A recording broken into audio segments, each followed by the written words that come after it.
Mines Mineral, Mr. H.N. Kirkpatrick, the Deputy Commissioner,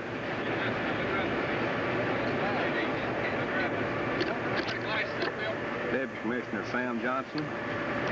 Other representatives of the Department of Mines and Minerals is Albert Alexander, who is District Supervisor at the Hazard District. Mr. Lee Wilson, who is District Supervisor, the Harlan District. Charles Sargent, who is Mine Inspector in the Harlan District. These are representatives of the Mine Enforcement and Safety Administration. As you can see, there are many people concerned with this investigation. Hopefully they will reveal the cause of the explosion, both the first and the second explosion.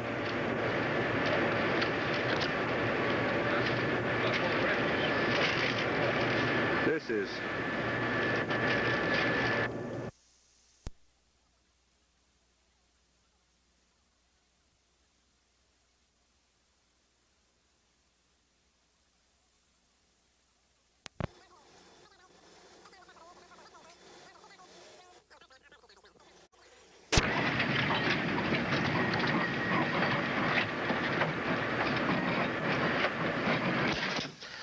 This is number 4 entry, 2 Southeast Main, out by number 19 break.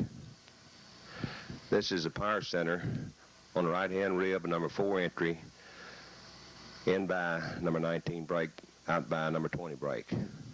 This was the power center used to supply power for the belt sub, first left off 2 Southeast.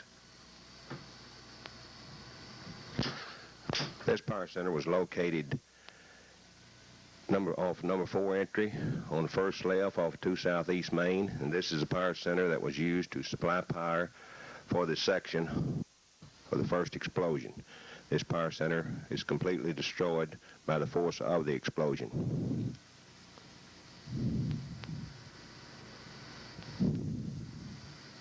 As you can see, the covers are blown off, the ends was blown out.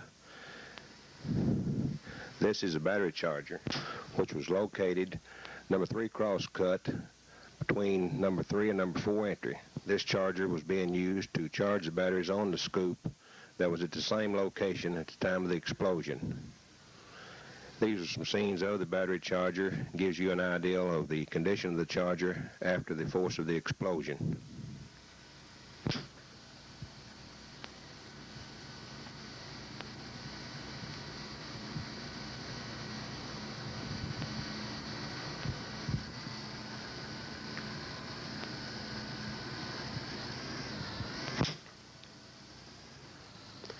This is a shot of the battery scoop, which was backed up against the battery charger, and on investigation found that the batteries on this scoop was connected to the charger circuit.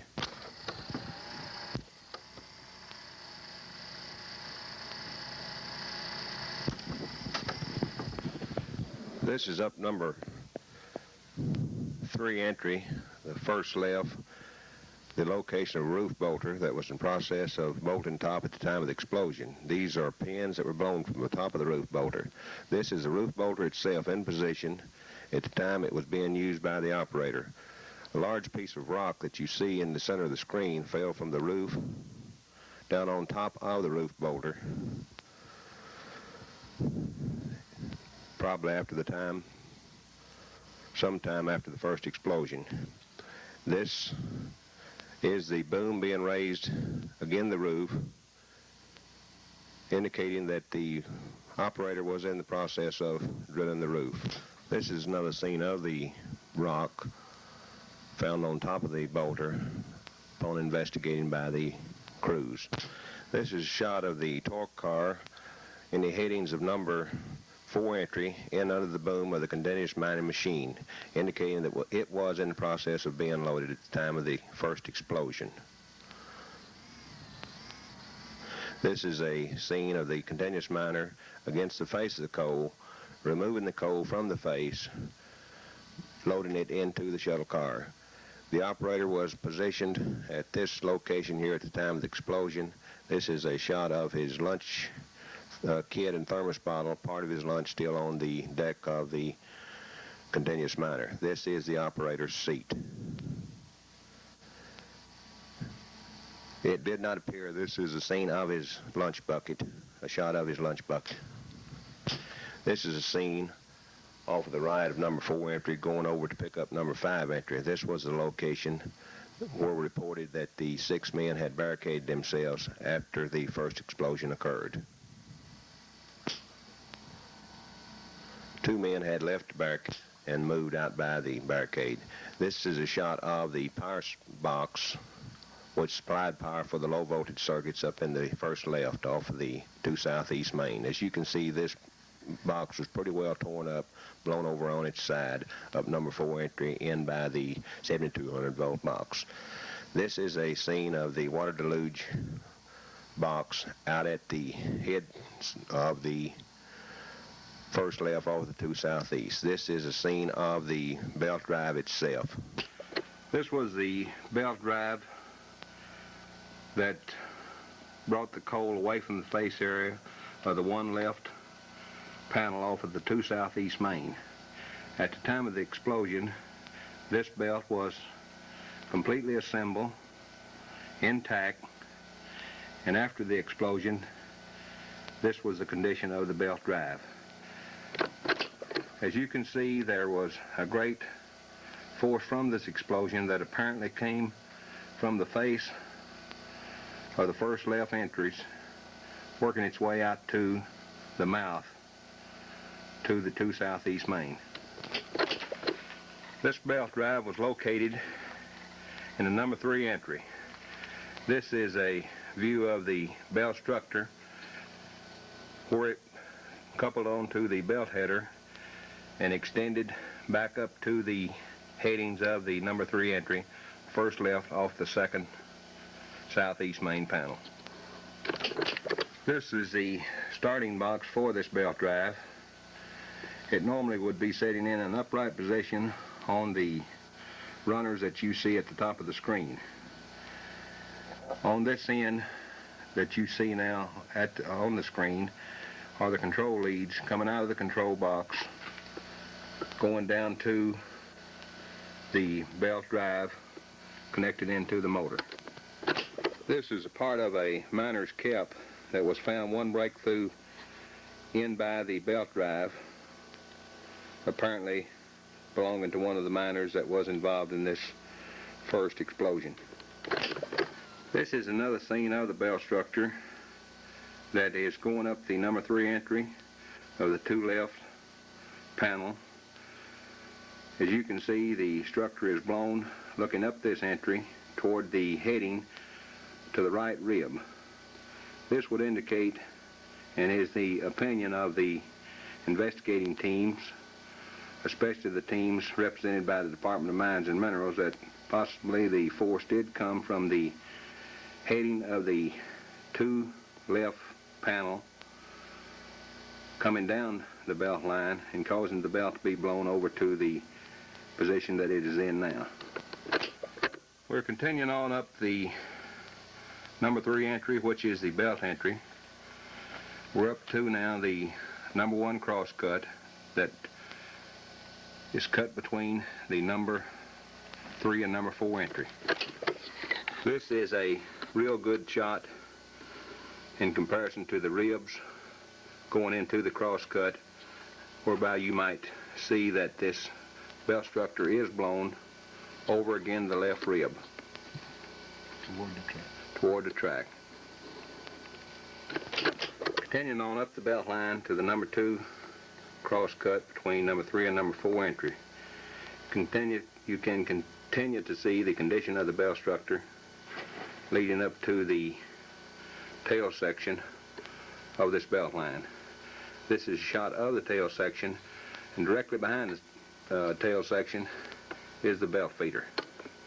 This is the discharge end of the belt feeder, where the coal is fed into the back end of the feeder out of the shuttle cars onto the conveyor of the belt feeder, and then discharged out of this end onto the belt.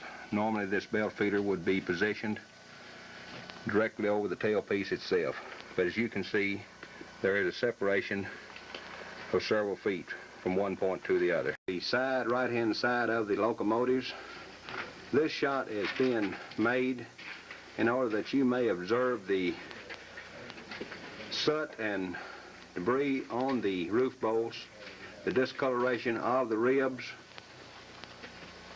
as well as the roof bolts. This is one of the battery covers that was blown from one tray of these batteries, either on the in-by or out-by locomotive. As we walk on down the entry going down toward the locomotives, you see the second battery cover on the screen at this time. This is another one of the battery covers that is approximately 70 feet from the locomotives. This particular scene is being made, number 4 entry, the pillar between number 32 and 33 crosscut. We are making this shot in order that you might compare the appearance of the rib, the rock dust, things that is normally done in a mine operation, and make a comparison of the condition of the rock dust at this location as compared to the rock dust that you have seen prior to this shot. It appears to me that the explosion, the first explosion, if it did originate up in the 2 Southeast Main, that it did not have too much of force that extended on up into the headings of the 2 Southeast Main. This is not to say that in no way that the State Department is going on record as saying that no explosion occurred in the 2 Southeast Main. As mentioned in other tapes, this is just speculation. This is just the opinion of one representative, and in no way we are to be quoted that we are pinpointing the location of the first or the second explosion at this time. This is a scene of a miner's coat or jacket that was detected by the investigating team.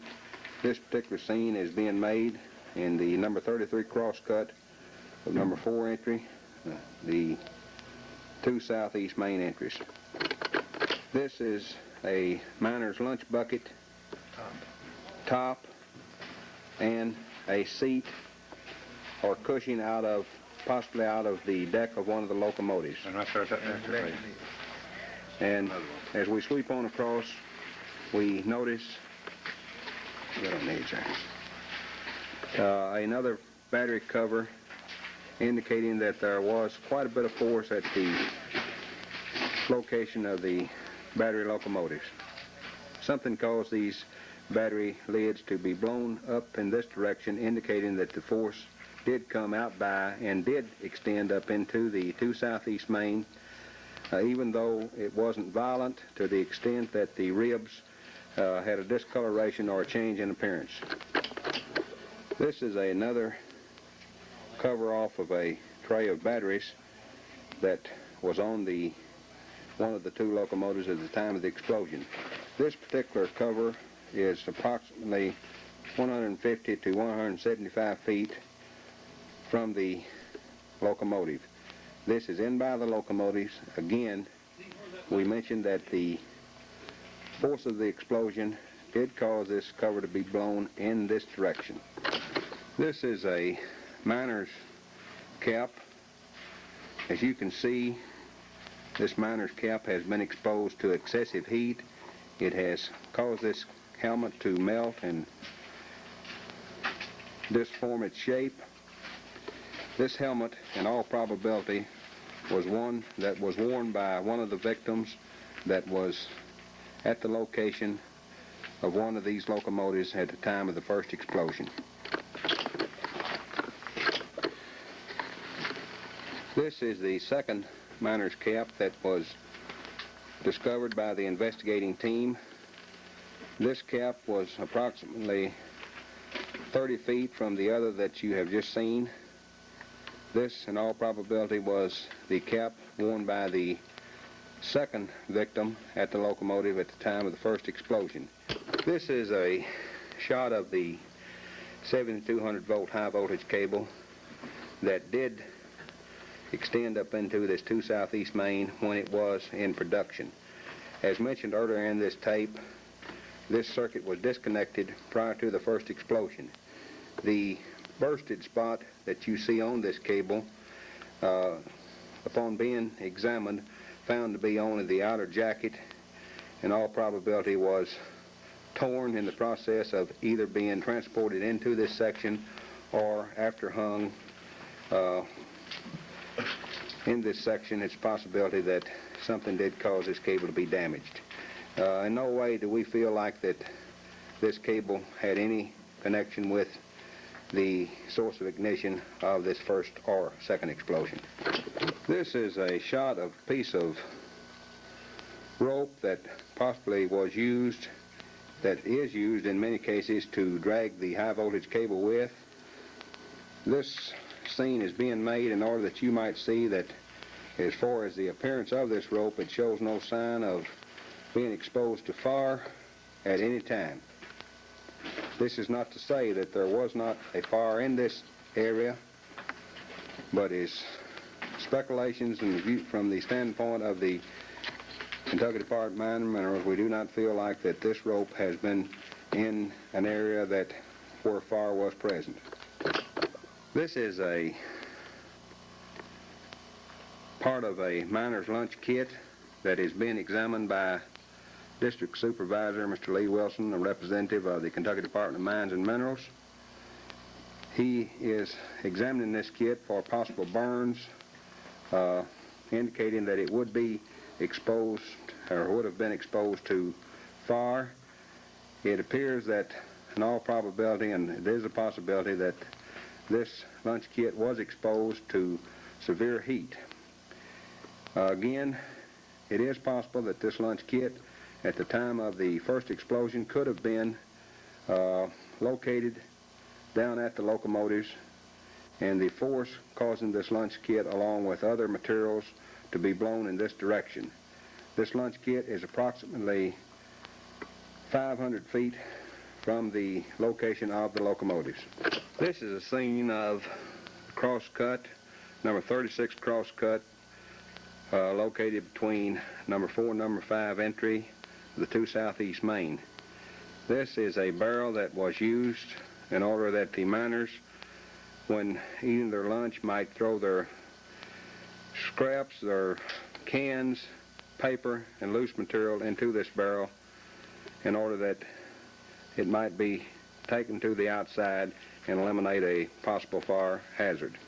As you can see, none of this material shows signs of being exposed to fire at any time. This is a scene of the rib and roof located at number 37 crosscut going over to number 5 entry, the 2 Southeast Main. The purpose of making this portion of the tape is to show you the appearance of the roof in respect to the roof that you have seen prior to this scene. You can notice the appearance of the roof. The white material shows no sign of discoloration, another indication that there was not any fire up in this particular section of the mine. This is a scene of the height of this coal seam being measured. We are doing this for 2 reasons. At the same time that you observe the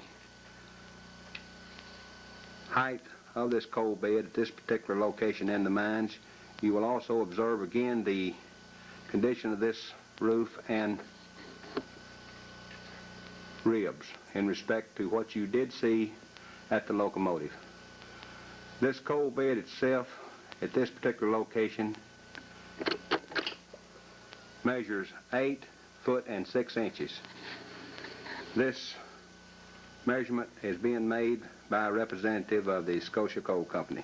We are now at the heading of the number 4 entry, the 2 Southeast Main, number 40 break.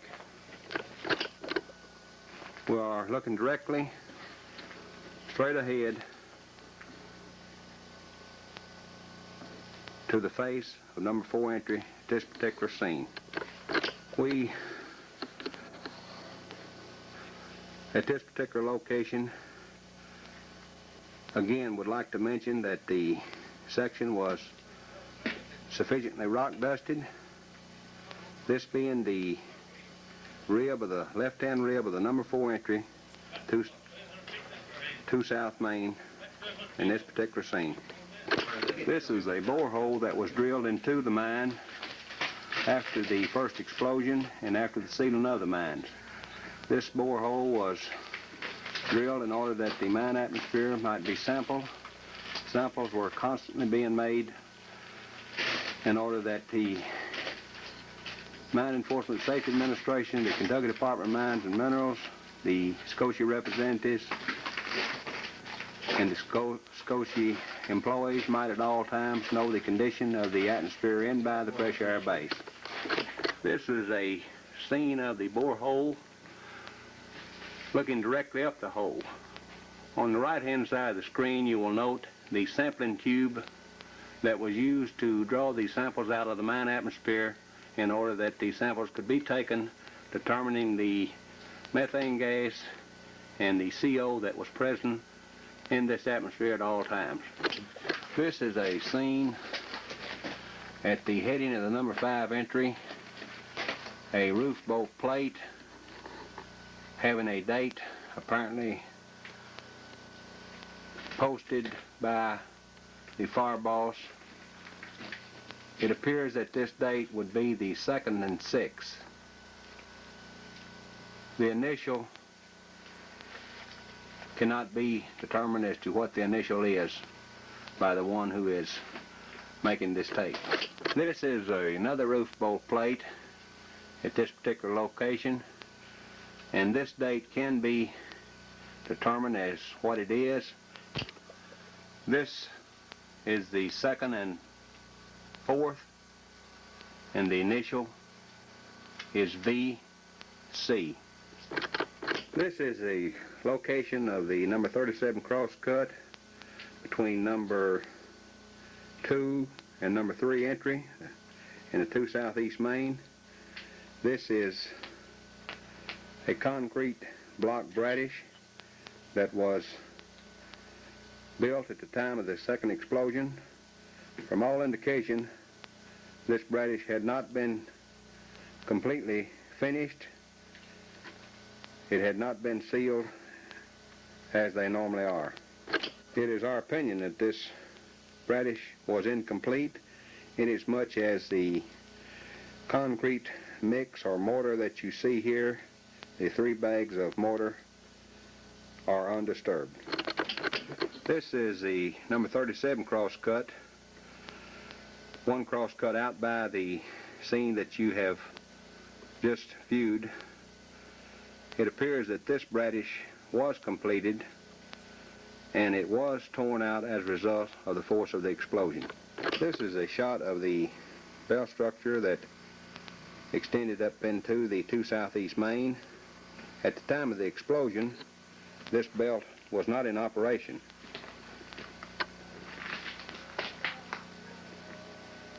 This belt structure was in the process of being reclaimed.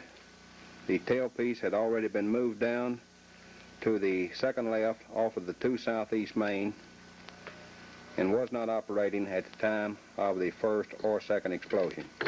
This is a crew of the Scotia Coal Company employees. They have been sent into this particular section tonight to reinforce the temporary bradishes that were erected today by the crew while in process of restoring ventilation in this section in order that this investigation might be made. This is the coupling pole that coupled the mine cars onto the locomotive. This scene is being made in order that you might see that this coupling was bent approximately 3 feet from the bumper of the locomotive. This is a 5-inch steel tube, and it appeared that this bend must have been made after these cars were at this particular location, assuming that it would be very difficult for this to be used as a coupling, and it being in this condition. Come back now, Harvey.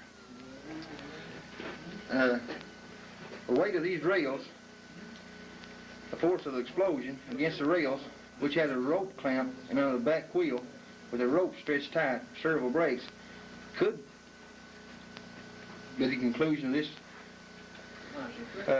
tongue being bent. Could have stopped the rail trucks from moving and the motor scooted back.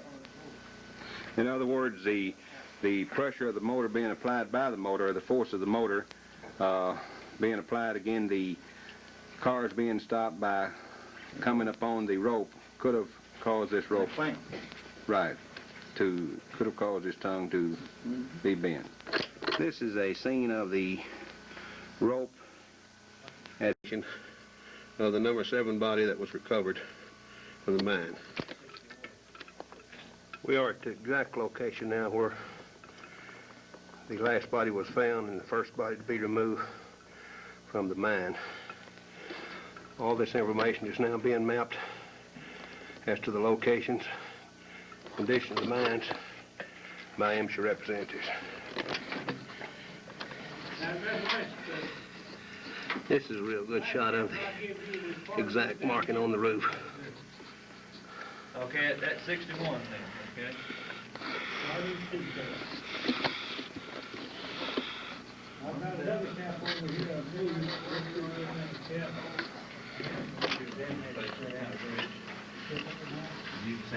This is the location where several detonators were found,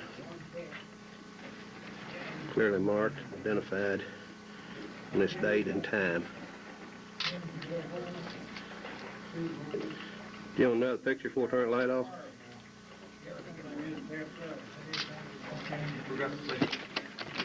So y'all need some pictures up there? We will later on.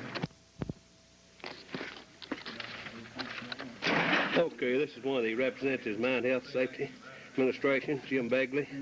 Jim has just investigated the working face, number 6 on the map. Jim, what did you find in this area up there?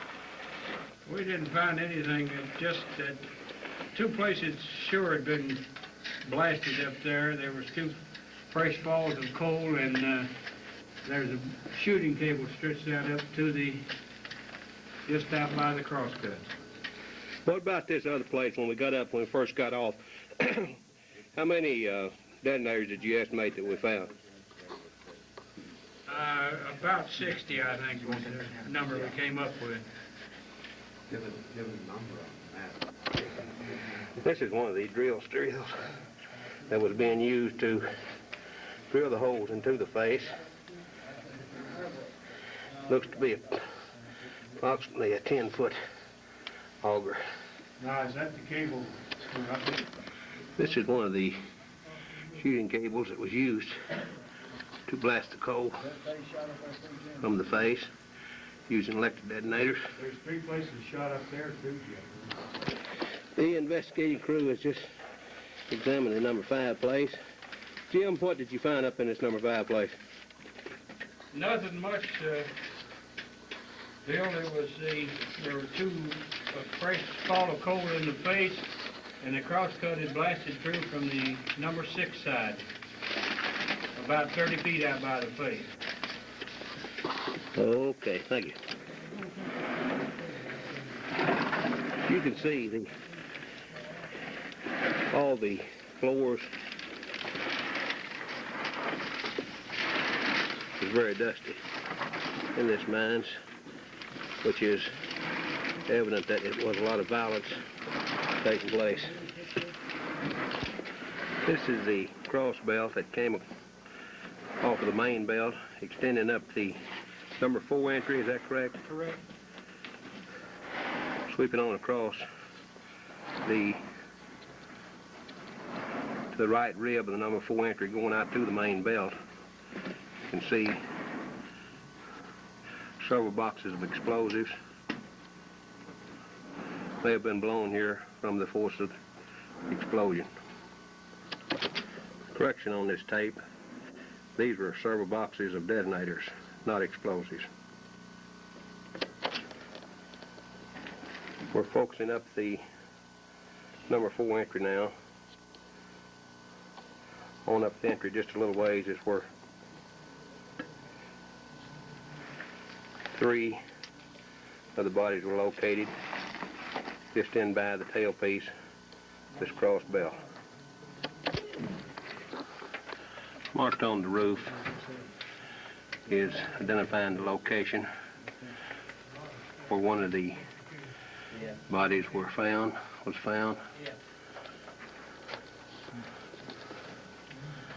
The other 2, this is directly in front of the number 3 working place near the intersection.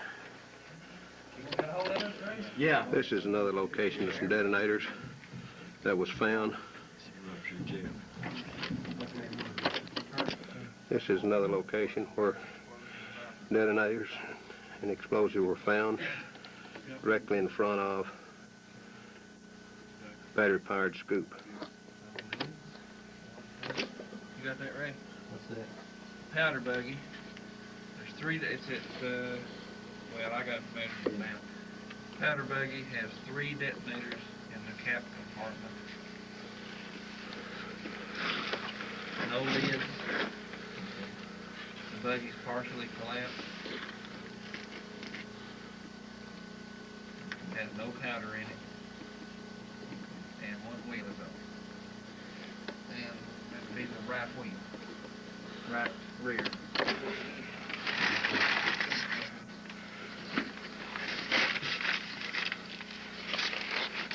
This is the location of some of the detonators and explosives. Get one more here. Make sure.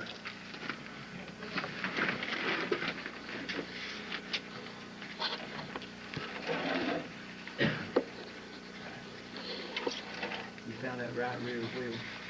Yeah. It is. Where'd y'all find those dummies? Is that them right here? Right here? Right here on this one up. Hold one of those dummies up on, will you? No, you're right, Jim. Which, John? Yeah. Hold on, one of those clay It's the dummies front up the wheel. wheel right there in that box. Just a minute here. This is one of the clay dummies that is used for tapping purposes. That's being used here at this mine. Obviously, this is what's being done because we do have proof of the dummy. We see the dummy. The powder Both of them, you will mark. that was used at the mines Find 2 loose. is manufactured by DuPont. The name brand is Tovex. Go ahead, John. Talk to us. You got anything to tell me there? No, there it is. This was another place identified as where one of the bodies was found, directly on the roof just above. Identifies who the victim was. Hey, Anthony? Now that y'all got this detonator and all marked here, you want this detonator put in the box, don't you?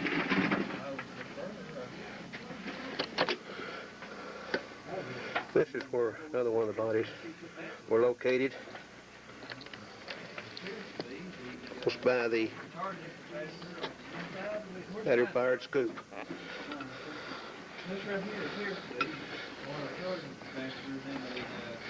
This is a good shot of the explosives.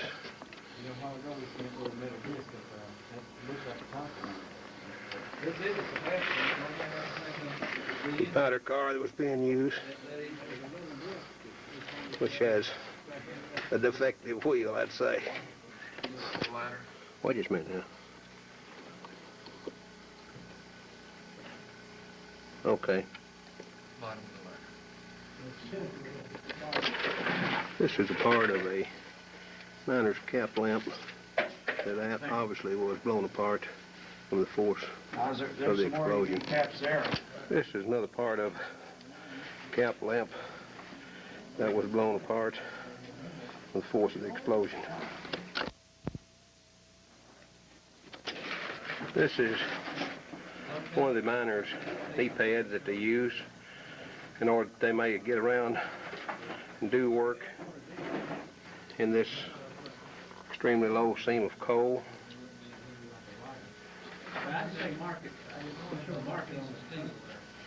This is a self-rescuer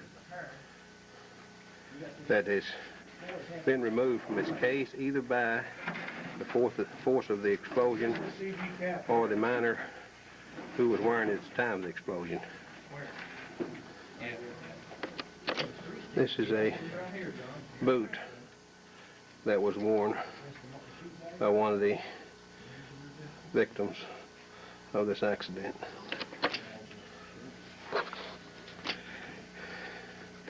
This is real close-up shot of the boot that was worn by one of the miners. And as you can see, that there's a terrible force here.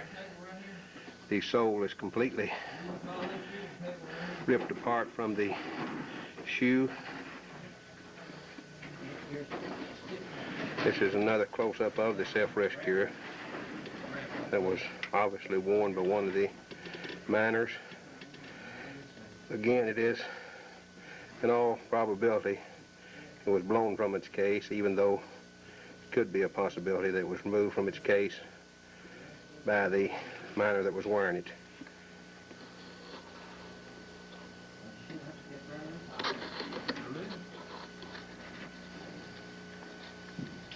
What's that? This is one of the cap wires, and the purpose of showing a close-up of this cap wire is for you to see that the insulated coating on the wire was melted from it due to the heat caused from this explosion.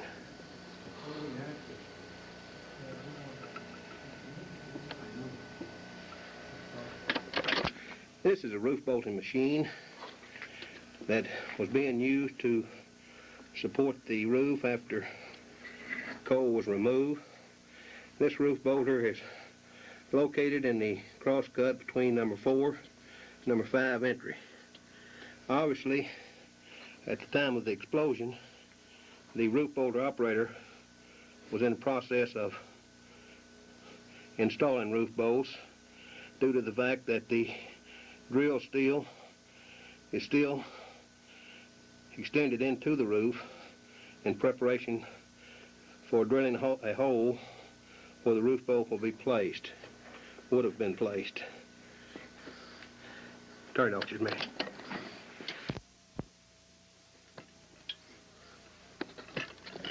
This is a part of a self-rescuer and a glove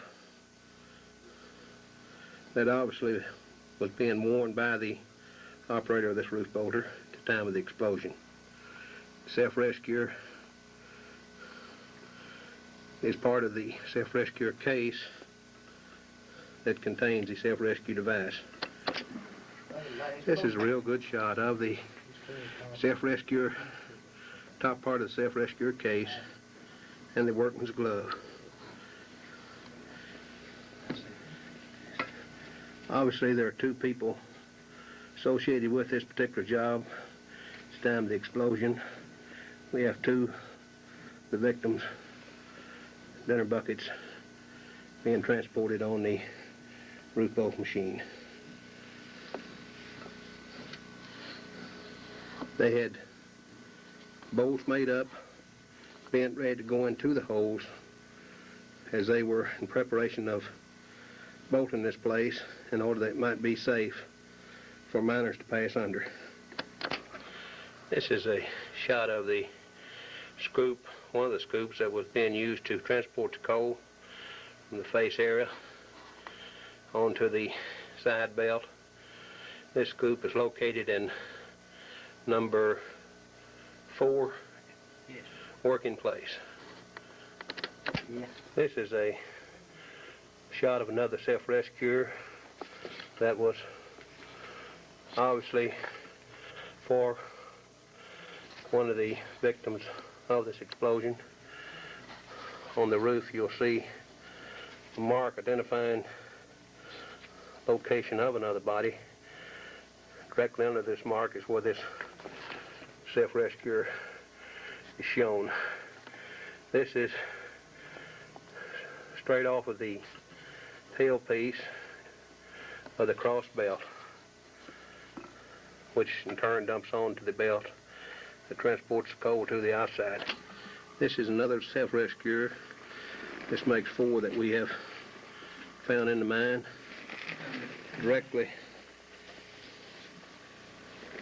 over this self-rescuer is markings identifying where another one of the victims were located.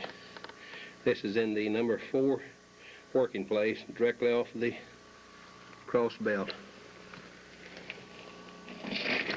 This is a shot of the shot fire cable extending on up into the working face.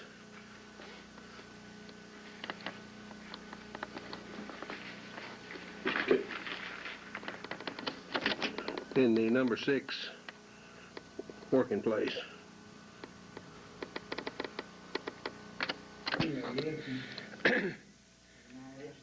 This is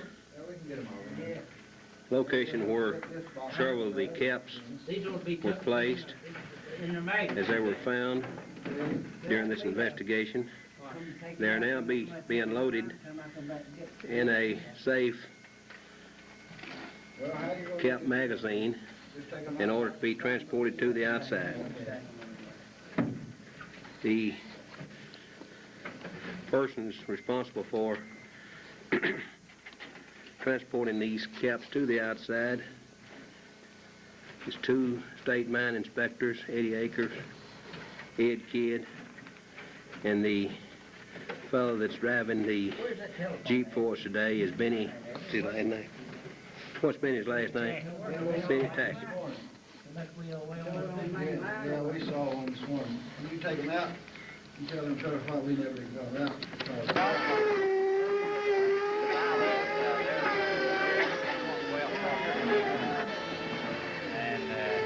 You know, you can't see everything. You actually got to see the place through now. We found a lot of places that was tamped up, that didn't have any stem in them, that you can look back at the cap length and see the raw permissible explosives in them. And there's an excessive amount of loose and fine coal.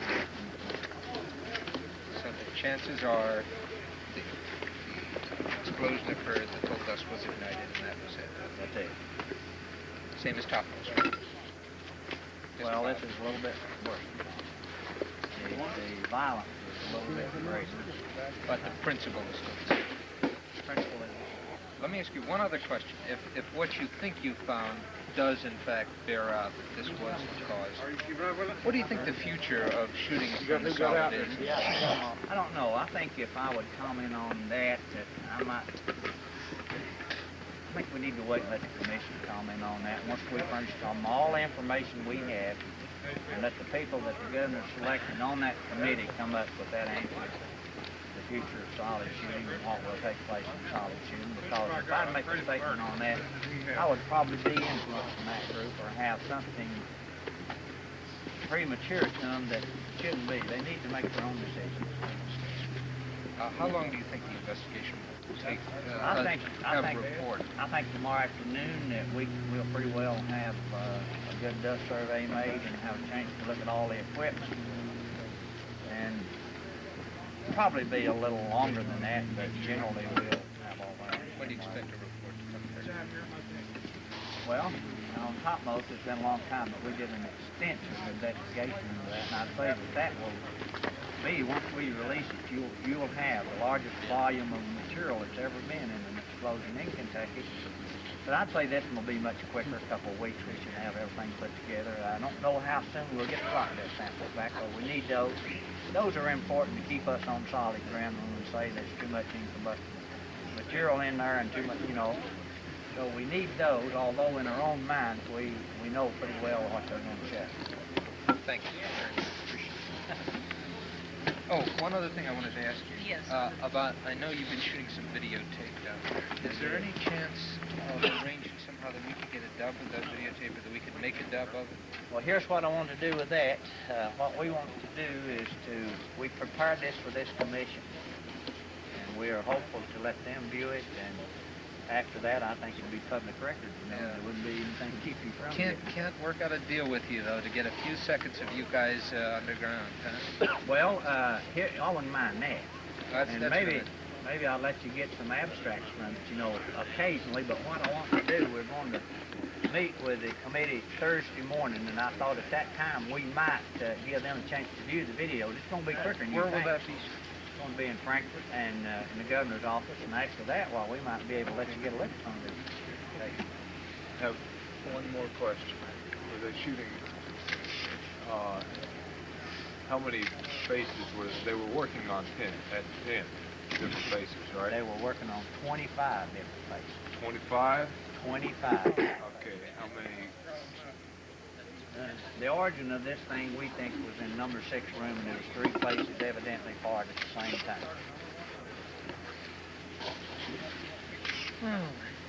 Okay. Did you get cutaways? No, I didn't get any of you. That's right, just a listening shot. Oh, let's, I thank you, sir. I appreciate the Yeah. information. You know, we're above board. Mm-hmm. I can't believe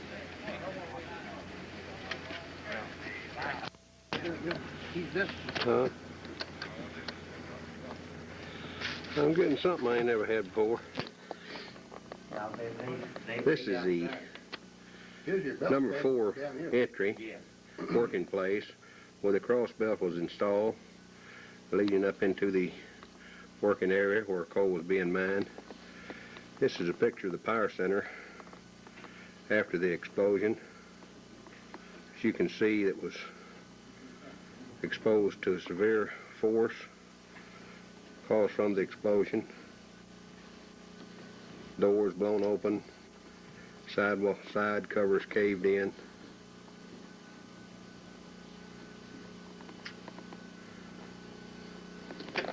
Okay, this is one of the state inspectors making an examination investigation of the explosion. He is now located at the power center, and Mr. Richard Watts, if you will, explain to the people that will be viewing this film exactly where we're located and where the power center is at now in respect to where it was. Okay, this power center facing me is about 3/4 of a break beyond this light way I'm pointing. And it's a massive size power center. It was blown this way. It's in up on the side of the cross belt what come in. And this was blown about a break in just about a break and a half. How many, how much distance would that be, Richard? That would be approximately 80, 90 feet. What would you estimate the total weight of this power center to be? The total weight of this power center is around about 3,600 pounds. That's about a ton and a half, a little bit. What about that on behind you now? Is that part of the belt structure? Explain to me. This part of the belt structure here, this way, this power center here pushed this belt structure on in here. And the belt broke and it gone up about 2 breaks that way. Now your belt head is to my left. That it hit, it's blown back up about 2 breaks and it's completely demolished. And the starting box for the belt head is about a break and a half above it. And it completely demolished. It even throw the fuses out. It got 200 amp fuses in. And there was what you call a devastating shock here. Very powerful. From your intake to your return. Okay, Rich, we'll move on just in a few minutes and take a shot of this belt head. Okay, this is a good shot of the belt head that was being used to transport the coal from up the number 4 working place over to the main belt. And examining this motor is one of the state people, Ralph Perry, Director of Mine Safety Analyst Program. And what's your name, buddy? Gary Johnson. It's Gary Johnson, who has volunteered his services here today to transport the investigators into and out of the mines. Gary, if you will, measure the motor case and tell us exactly how thick that was.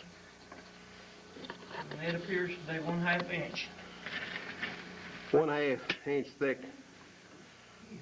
housing around the motor, as you can see, is completely blown apart, which indicates again a terrible force. This is the ropes that was attached to the head piece, which in turn goes down the entry to the tail section. The roller carriages mounted onto the rope, which in turn the belt runs over and carries the coal from the working face to the outside. Completely destroyed. Okay, Ralph.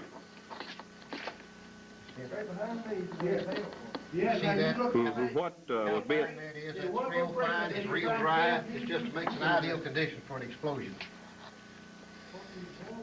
What is the condition of the roof directly over your head, Ralph? It's good sandstone top. There's not much rock dust on it, but that could have been blown away. But this is just ideal for a dust explosion here. What about the rib directly behind you? Well, the rib is apparently very clean, but it looks like the force explosion traveled this way, and it's cleaned the ribs up real good. You can see it. It's just like little waves in the ocean, the way the force explosion traveled through this way. You can see it right there, too, very plainly. Force went down all three of them. Just not any rock dust there. It's probably been blown away. If there was any there, it's been blown away. This continuing on a shot of the head drive, just to give you an idea what the force was in this area, how great the force was. It was terrific. Yeah, this is a single roller drive, Bill. There's the drive. This is the sprocket chain found that over in here. That over in there is the sprocket chain. Ran it off the speed reducer. Yeah, I rolled it up over to yonder, this kid, right on down there. Oh, cool. We're going on down the rib now to show you how the force of the explosion carried the Power box. bell structure and power box down one more cross cut away. This is the cross cut that you see now where the starting box is located. Up here. Here. This starting box was approximately 250 feet away from the location where it was positioned at the time of the explosion. Okay, we are focusing upon the location as to where the head drive was located originally. The light that you see coming toward you now is the fellow that's providing the transportation for us, Gary Johnson. He's giving you an idea as to exactly how far this belt drive was blown from its original location.